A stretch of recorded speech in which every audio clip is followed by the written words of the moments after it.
Mesdames et messieurs, bienvenue à Metro News. Je suis Laurence Giraud qui remplace Serge Clan au Metro News de ce soir. Voici les principaux titres qui seront développés aujourd'hui. Le Premier ministre nommé, Jacques-Guy Lafontan, a fait le dépôt de ses pièces ce jeudi au Sénat de la République. Parallèlement, M. Lafontan a entamé des discussions avec les différents blocs au Parlement dans la perspective de la ratification de sa déclaration de politique générale.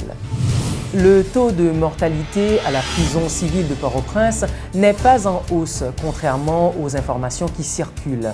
C'est ce qu'a révélé le directeur de l'administration pénitentiaire, Jean Gardy-Muscadin. Pour la deuxième fois, la ville d'Écailles a accueilli le carnaval national. Les festivités se sont déroulées sans incident majeur.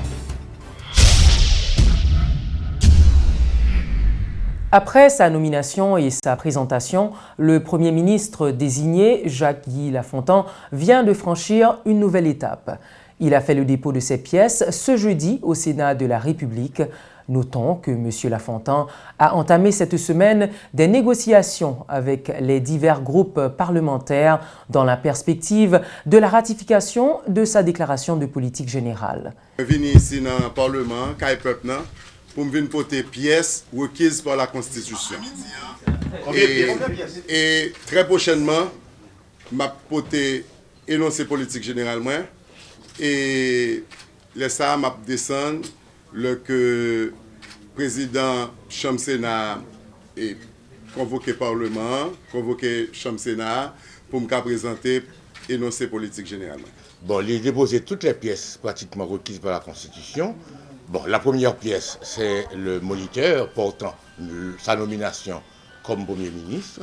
Et toute autre pièce, c'est-à-dire que certificat de nationalité, certificat de résidence, certificat de bonne vie et mœurs, les passeports, et le passeport des 4 ou 5 dernières années, déclaration définitive d'impôt, copie de SIN, copie de NIF, et acte de naissance, et acte de naissance papa et maman. Parce que c'est là que vous pouvez pour vérifier que le Premier ministre est un Haïtien d'origine. Non, il n'y a pas de pièce manquante. Et pour sa constitution réclamée, toutes les pièces ont été déposées et nos balis ont accusé de réception pour pièces là. Ce processus-là, ça doit lire. Le processus-là, c'est premièrement, le mardi matin, le bureau et l'Assemblée va former une commission spéciale pour étudier les pièces, pour voir conformité pièces avec articles loi et constitution. Et ensuite, on attend pour la déclaration de politique générale. En séance plénière. En séance plénière, oui. Le président du Sénat, Yuri Latortue, a indiqué qu'il n'était pas impliqué dans ces négociations, rappelant qu'il revient au chef de l'État et au Premier ministre de dégager une majorité au Parlement. Les négociations visent à la formation du gouvernement et à la détermination des principales priorités dans la déclaration de politique générale. Plusieurs rencontres ont déjà eu lieu avec des législateurs et des dirigeants de partis politiques.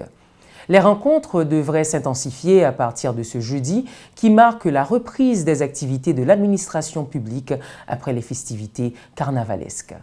Entre-temps, M. Latortue informe que le Sénat devra constituer une commission spéciale pour analyser les documents dans le dossier du Premier ministre. Il s'agira de vérifier si les pièces sont conformes aux prescrits constitutionnels, a-t-il dit, tout en faisant remarquer qu'une sanction de l'Assemblée n'est pas prévue à ce stade. Le rapport de la commission doit être soumis à l'Assemblée au cours de la séance de ratification. Le rapport sera présenté avant l'énoncé de politique générale. Le chef de l'État dispose d'une majorité confortable au Sénat et à la Chambre des députés. Le PHTK et ses alliés devraient, sauf surprise, ratifier l'énoncé de politique générale du Premier ministre Jacques-Guy Lafontan. L'ambassadeur américain Peter Mulroney a démissionné de son poste lundi après avoir passé 16 mois au pays. Le diplomate de carrière, qui avait un mandat de 3 ans, a décidé de prendre une retraite anticipée. Il se dit honoré d'avoir servi comme ambassadeur en Haïti et il est fier d'avoir soutenu le processus électoral haïtien qui vient d'aboutir. Notons que le chargé d'affaires Brian Shukan assurera l'intérim à l'ambassade en attendant la nomination d'un successeur par la Maison-Blanche et sa confirmation par le Sénat. Aucun décès n'a été enregistré pendant les 3 jours gras, que ce soit au Cail ou à Port-au-Prince. C'est ce qu'a révélé le porte-parole adjoint de la police. L'inspecteur Gary Desrosiers précise que 81 blessés ont été recensés à l'occasion des festivités à la capitale et 37 dans la métropole du Sud.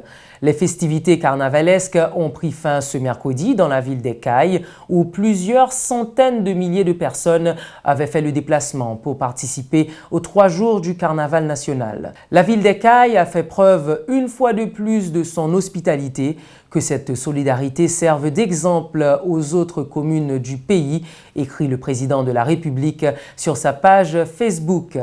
Des groupes musicaux T-Vice, Jakut No.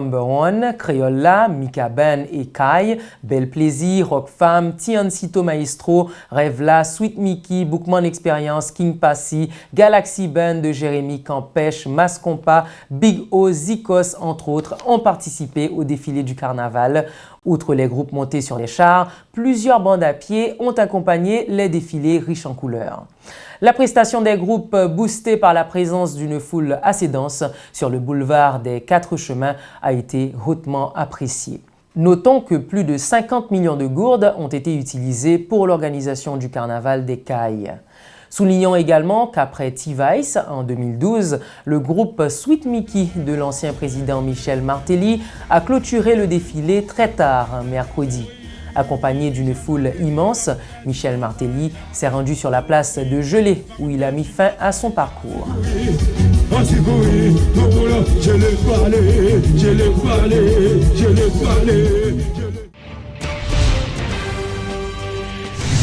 Le directeur de l'administration pénitentiaire dit ne pas avoir observé d'augmentation de la mortalité à la prison civile de Port-au-Prince avant le mois de janvier. Le commissaire divisionnaire Jean Gardy-Muscadin attribue bon nombre de ces décès à l'impossibilité de transférer les prisonniers souffrant de pathologies avant leur incarcération dans les hôpitaux publics actuellement en grève. La principale conséquence de ce fait est que l'ensemble des prisonniers malades du pays sont transférés au pénitencier national qui est le seul à disposer d'un embryon de dispensaire. Les gens qui viennent joindre nous en prison, ce n'est pas des gens qui sont forcément sains. C'est des gens qui viennent avec des pathologies. Nous avons par exemple environ 435 personnes là, si ce n'est pas plus, qui apprennent traitement pour VIH par exemple. Prison civile Port-au-Prince, il y a plus que moitié là-dedans. Qui viennent en prison.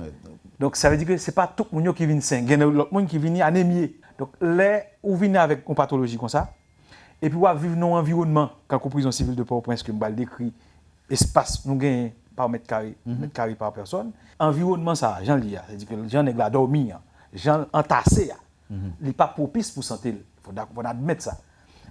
Sous capacité nous gagnons, c'est-à-dire espace carcéral nous gagnons, il n'est pas propice pour santé moun, il n'est pas favorable pour sécurité, nous-mêmes et sécurité prison. Le problème là c'est un problème létal. Le problème espace dans la prison, ce n'est pas un problème de direction administration pénitentiaire. Le problème surpopulation dans la prison, ce n'est pas un problème de direction administration pénitentiaire pour contre lui, parce que moi-même l'espace ça c'est jeune. Toute ces autorités pour bailler espace. Nous-mêmes c'est recevoir mon yo. Question 12% moun seulement condamné dans le système là, c'est pas problème administration pénitentiaire. C'est problème l'autre acteur dans le système. La situation DCA, c'est une situation qui préoccupe nous tous, c'est pas une situation qui pas préoccupe nous, il préoccupe nous, il préoccupe l'autorité supérieure hiérarchique. Et nous prenons la main, l'aime dit nous prenons la main, sorti de 21 moun qui décédé en janvier à 3 moun en février, ça veut dire que nous avons un pile effort qui fait. D'accord? Donc, nous n'avons pas de raison pour aller à l'armée, nous manger dans la prison. Gagner un médecin, nous gagnons, monsieur dormi dans la prison, de façon, monsieur dit lui-même, il faut le faire tout ça capable pour si on a mourir, ce n'est pas soin médical. Mais il faut me dire que nous avons des problèmes, des problèmes médecins par exemple. En amont, c'est espace pour nous gagner, pour la prison civile de Port-au-Prince particulièrement. Pour la pénitentiaire nationale, il faut que nous ayons la prison. Parce que nous ne pouvons pas garder les gens comme ça dans l'espace qui ne peut pas prendre tout le monde. Le directeur général de la Société du Rhum Barbancourt, Thierry Gardère, est décédé mercredi à Port-au-Prince des suites d'une embolie pulmonaire selon ses proches. Victime d'un malaise, il a été conduit d'urgence à l'hôpital, mais il est mort en cours de route. Âgé de 65 ans, Thierry Gardère dirigeait la société du Rhum Barbancourt depuis 1990. C'est tout pour aujourd'hui. Je vous remercie de nous avoir suivis. Rendez-vous demain pour une nouvelle édition de Métro News.